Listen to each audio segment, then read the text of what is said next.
Boa noite. Está começando mais um Aqui Entre Nós, pela TVeja. E hoje, quinta-feira, é o dia de Marco Antônio Villa, meu velho amigo, companheiro de mensalão. Eu estou substituindo a Joyce Hasselman, que está em Brasília. E eu queria saber do Villa, já no começo da nossa conversa, o que é que ele está achando da CPI do Petrolão, que está encarregada, resumir, para simplificar as coisas, está encarregada de fazer o trabalho que faz com os que não são políticos. Perfeito. O juiz Sérgio Moro, né, os procuradores do Paraná. O que é que você está achando? Olha, eu tenho ficado muito bem impressionado. Acho que primeiro com o presidente, né, o deputado o Leal está indo muito bem, né? Eu acho que foi essencial a criação das subrelatorias, porque fracassou as outras duas, porque ficava na mão do relator. O PT controlava tudo e enterrava tal.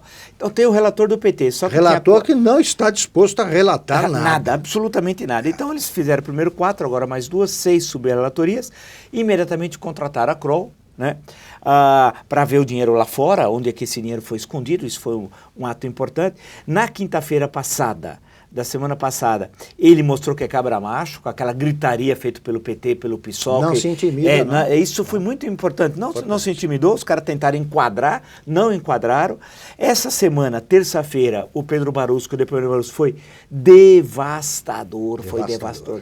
E triste da gente assistir, porque ele falava com enorme facilidade de somas fabulosas, desviadas, do nosso dinheiro, tal, né? Aquela história, se o sujeito chega no hospital, não tem um exame, vai esse exame você vai voltar daqui 6 meses, o cara morre 2 meses depois, é dinheiro do Petrolão, porque se esse dinheiro tivesse sido aplicado no hospital, o sujeito não passava por isso. E só um parêntese, ele falava, isso me impressionou muito, sim, ele falava com a tranquilidade de quem participa de um esquema de corrupção institucional, institucionalizada, a palavra que ele usou. Palavra que ele usou, inclusive. Então ele foi descrevendo aquilo, e conforme ele ia falando daqueles valores fabulosos, eu me lembrava das nossas carências, né? Eu lembrava da saúde, da educação, da segurança pública, das nossas fronteiras despoliciadas, da tragédia das estradas federais. O governo que governa para os pobres. Que governa para os pobres. Aí era milhões para cá, milhões para cá. Chegou uma hora que ele perdeu a conta, ele já não sabia direito nem quanto tinha, né? Tamanho a facilidade com que eles faziam aquela distribuição de dinheiro. E a tranquilidade, eu percebi, inclusive, que ele não mexia os músculos da face.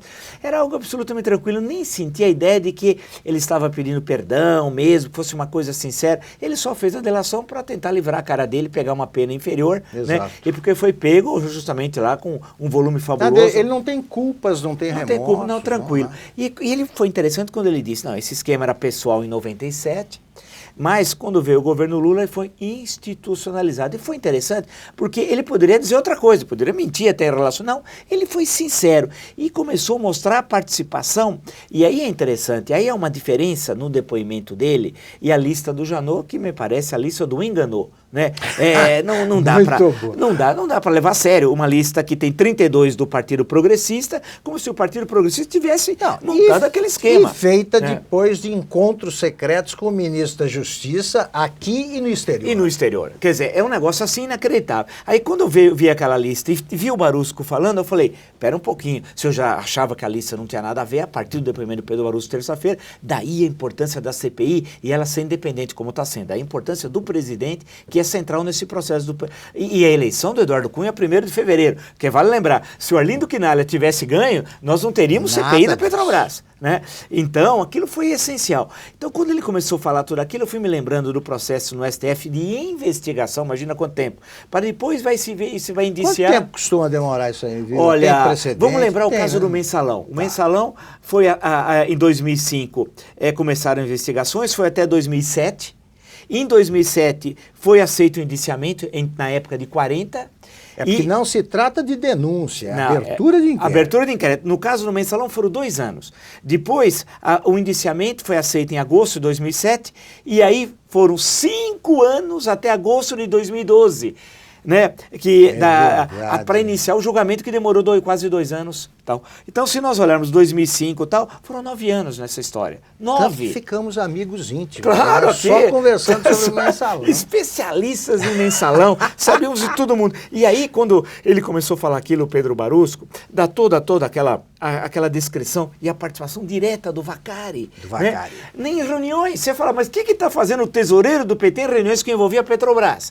Ele é do conselho, eu pensei que ele era do conselho de administração, né? Nada, ele estava lá. Seria um bom nome. Seria um ótimo nome. Ele passou pela Itaipu Nacional, ele é um cara que conhece tudo na energia. Até outro dia. Até outro dia. Então, se você começa a ver aquilo, a participação direta do tesoureiro, aquilo incriminou o partido. Aí eu me lembrava... E o Renato Duque, chefe do depoente. Chefe do depoente. Barusco, quer dizer, o Barusco pegava, mas o chefe não sabia. O chefe não sabia. O chefe vai ter de explicar isso, inclusive, na quinta-feira que vem. Aí, quando ele estava descrevendo tudo aquilo, foi um longo depoimento e tal, e eu me lembrava do julgamento no mensalão, quando a gente falava do fundo Visanet, sem valores corrigidos, o fundo Visanet, que estava pisolado, era 73 milhões de reais. 73 milhões de reais. 73 é o que se paga agora em propina para figuras secundárias. Secundária dessa quadrilha. Então, aí eu comecei a ouvir falar, e aí comecei a lembrar da pena do Valério, 37 anos, e da Cátia Rabelo, 16. Pô, se nem pro latrocínio. O genuíno indultado. E o chefe da quadrilha, segundo o Ministério Público Federal, e aceito pelo relator a tese, e na primeira fase do julgamento aceita essa tese, tá solto, que é o José Dirceu. Na primeira fase foi aceita essa tese e tal.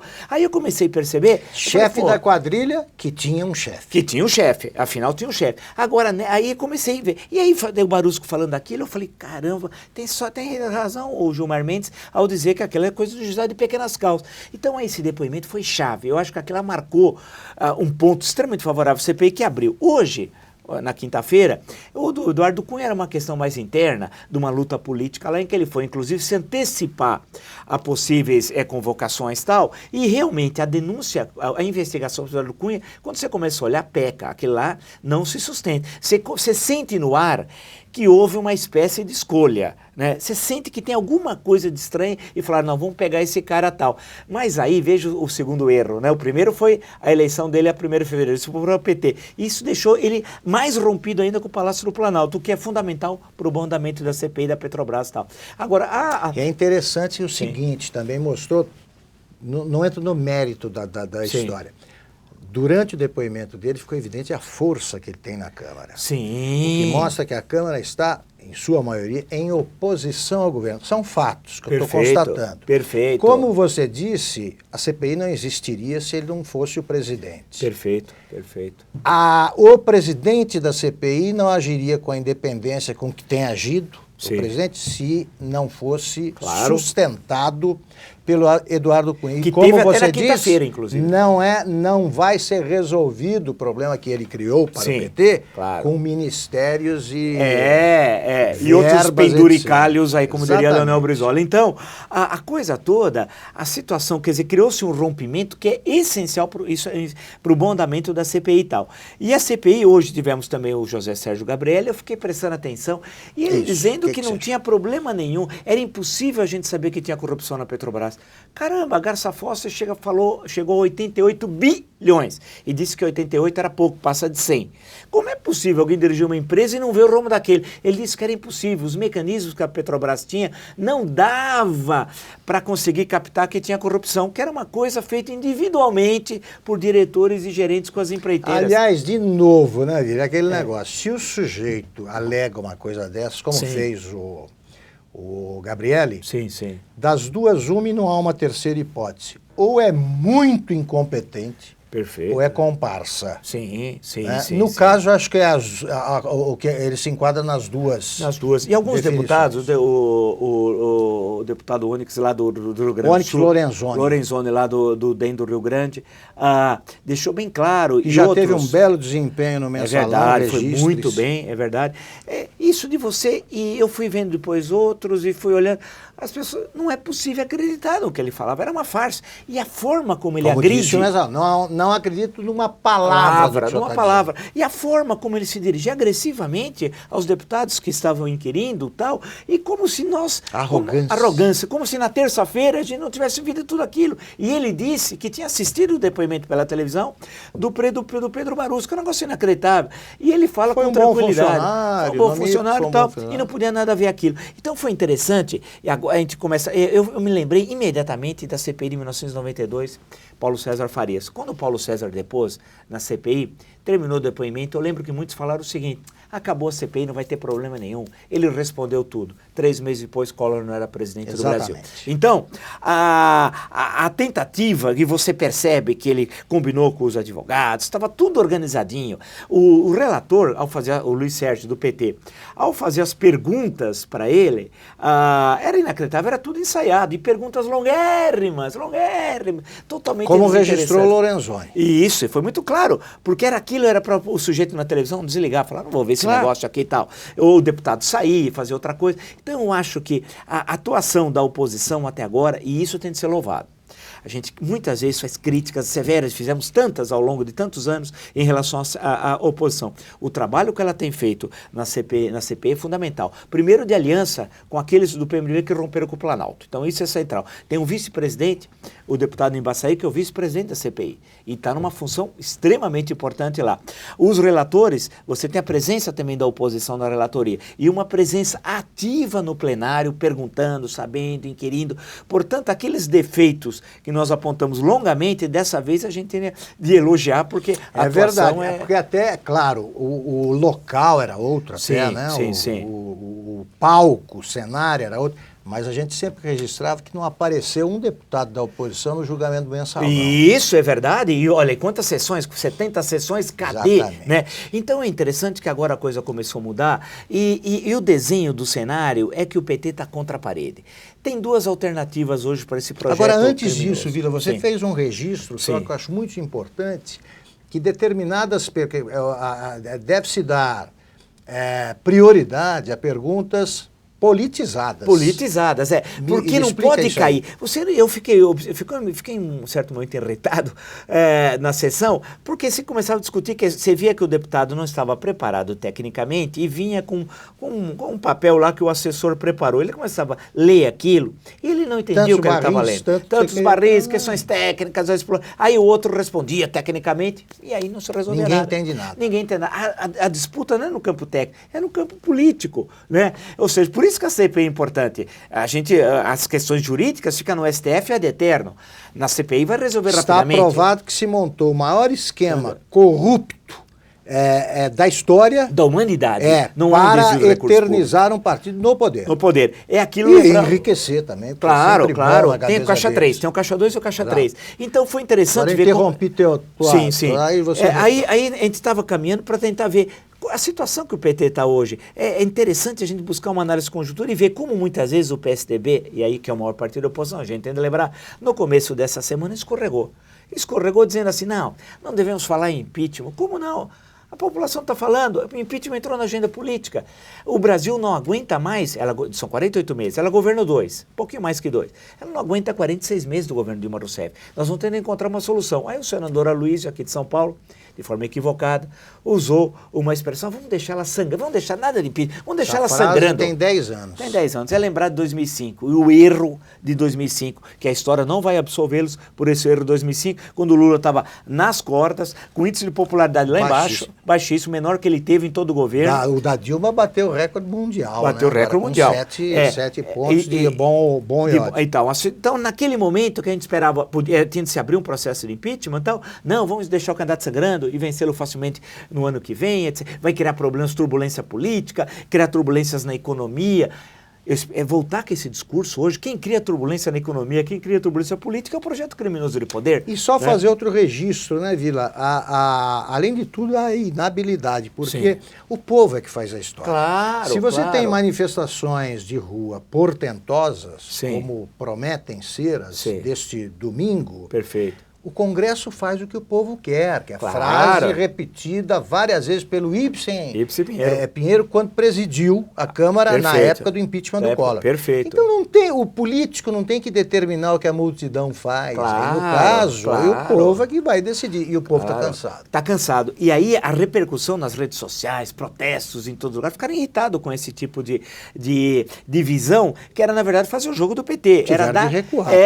Tiveram de recuar. E a nota da executiva do PSDB foi muito importante, que deixou bem claro o apoio ao dia 15, e claro que não é o partido estar lá, ou os partidos estarem, as pessoas estão individualmente, porque é interessante que foi a sociedade civil, essa tua questão, é que disse, olha, marcar o dia 15 e inicia, e ela que organizou de forma autônoma. Isso nunca vi na história do Brasil, porque todos os outros movimentos tinham entidades, sindicatos, partidos organizando. Agora não, são as pessoas na internet que estão organizando.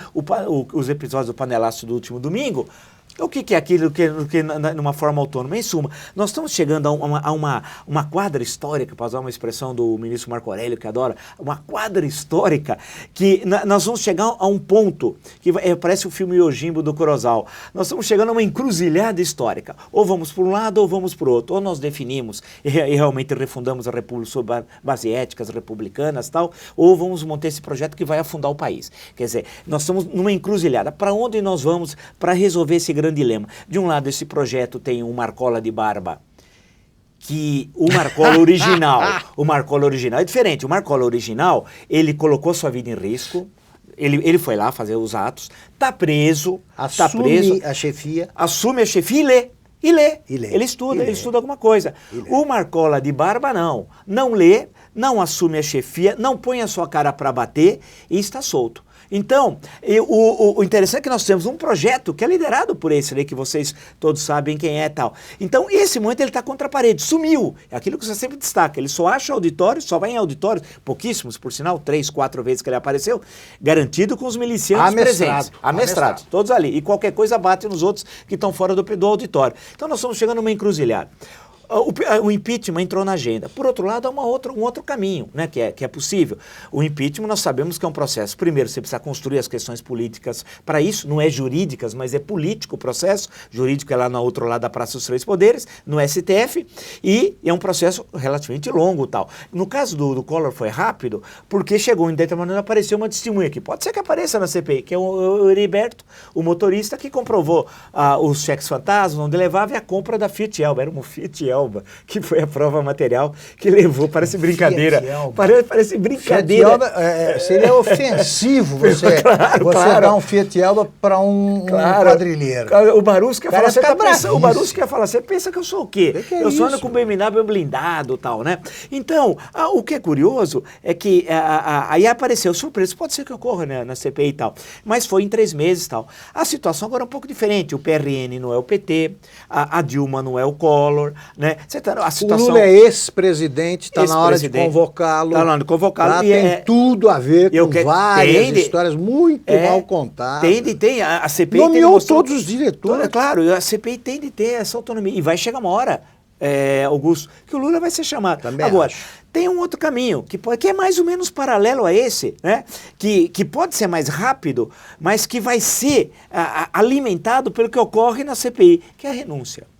A renúncia pode ser uma saída, que é um ato de vontade pessoal, de grandeza, inclusive, que eu acho que apresentaria uma grandeza muito grande. Ela teria de se libertar do seu criador, que não quer renúncia, certamente. Claro. O criador quer que ela fique ad eterno, sustentando até 2018, imputando a ela todos os defeitos, os erros, a corrupção, a incompetência dela, não dele.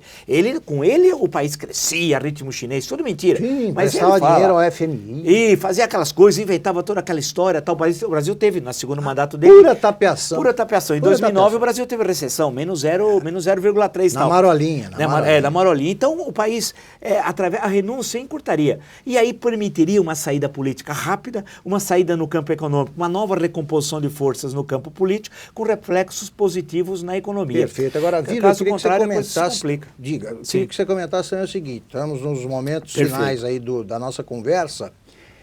Nós que acompanhamos juntos o processo do Mensalão, a gente viu a atuação deletéria, né, cínica de ministros que agiram como ministros da defesa de culpados. Perfeito, né? perfeito. Defender a absorção de culpados. Você acha que o Supremo, que ministros do Supremo, desta vez, pode tentar a mesma coisa com o Petrolão? Olha, vai ser a segunda turma e não o plenário, né, que vai julgar, excetuando o presidente da Câmara, caso eles sejam acusados, indiciados, que não só estão sendo investigados, aí é o plenário. E aí temos um cenário do povo na rua. O povo na rua, que é diferente, é verdade. E na segunda turma, que agora com um novo elemento, que é o Dias Toffoli, que compõe, portanto, 5, que saiu da primeira turma, foi para a segunda. Então, nessa nós vamos ter lá a ministra Carmen Lúcia, o Teori, Gilmar, Celso de Mello e tal. A questão toda é o seguinte: precisa ver como é que esse processo, que provas vão instruir a decisão dos ministros. Porque a questão que você coloca no mensalão em relação às penas é que o Antônio Fernando, lá em 2005, quando fez a acusação, a instrução não foi das melhores. E em 2007, quando foi aceito o indiciamento, a 2012, era possível, o que me chama sempre a atenção, Augusto, é que quando foram 40, para lembrar o Alibaba, provavelmente, indiciados em 2007, tinha muita gente que eu não entendi. Teve bancos piores que o Banco Rural, tem um deles que eu não vou falar, mas patrocinou muito time de futebol, inclusive o meu Santos, tanto que eu não compunha a camisa do Santos por causa do patrocínio. Eu vi aquilo lá e falei, eu não vou andar com patrocínio no banco de mensaleiro. Aqui não, nem a pau. Mas esse banco tinha coisas muito piores e tinha pessoas envolvidas que eu nunca entendi porque eles não entraram. Mas aí foi um erro do procurador-geral. Agora, essa primeira lista, eles disseram, não é a primeira, vai ter outra. É a lista do enganou, né? Do enganou. É a lista do enganou. Porque eu imaginava que, se é a primeira, tem de ser a mais importante. E que você tivesse a presença do executivo. Quem está do Poder Executivo é Edson Lobão. E o resto? E o resto? E o resto? 11 vezes citado Lula e Dilma. 11! Mas se quer pedir o pedido de investigação, o Lula pode. A Dilma, aí há uma dúvida. Eu acho que pode. Dúvida, claro. Eu acho que pode, porque os atos foram cometidos no primeiro mandato dela. E a lei do impeachment é de 1950, quando não tinha, pela Constituição de 46, a reeleição. Então ela não se aplica em totum para o caso da Dilma, porque ela cometeu os crimes no mandato anterior, mas o mandato anterior é dela. Agora, do Lula, não há discussão nenhuma. Perfeito. Não tem nenhum problema. Portanto, a pessoa se coloca. Para concluir, então, Vila, você acha que a CPI vai desempenhar um papel mais importante que o Supremo? Com toda certeza. Acho que a celeridade, as 6 subrelatorias, a direção correta do deputado, que está muito bem. Eu falei, você está lembrando aqueles célebres paremandos José Américo de Almeida, eu sei onde está o dinheiro, um discurso de 37 e tal. Falei, está sendo firme, né? Não está vacilando e ela vai trabalhar muito rapidamente, porque com essas 6 subrelatorias, eles já fizeram um cronograma de trabalho agora para a semana que vem. A contratação da empresa Kroll para investigar o dinheiro no exterior. Dinheiro no exterior que são bilhões e que tiveram papel nas eleições de 2006, 2010 e 2014, né? Portanto, o trabalho está sendo muito bem feito, muito rápido. Enquanto isso, a investigação lá no STF vai estar parada. No mínimo, vai demorar 2 anos de investigação. Em 2 anos, eu clamo aos céus, Dilma Rousseff não será mais presidente do Brasil. Bom, muito obrigado, Vila, Obrigado. pela ótima conversa. Terminamos aqui mais um Aqui Entre Nós. Muito obrigado a você que nos acompanhou até agora e até breve.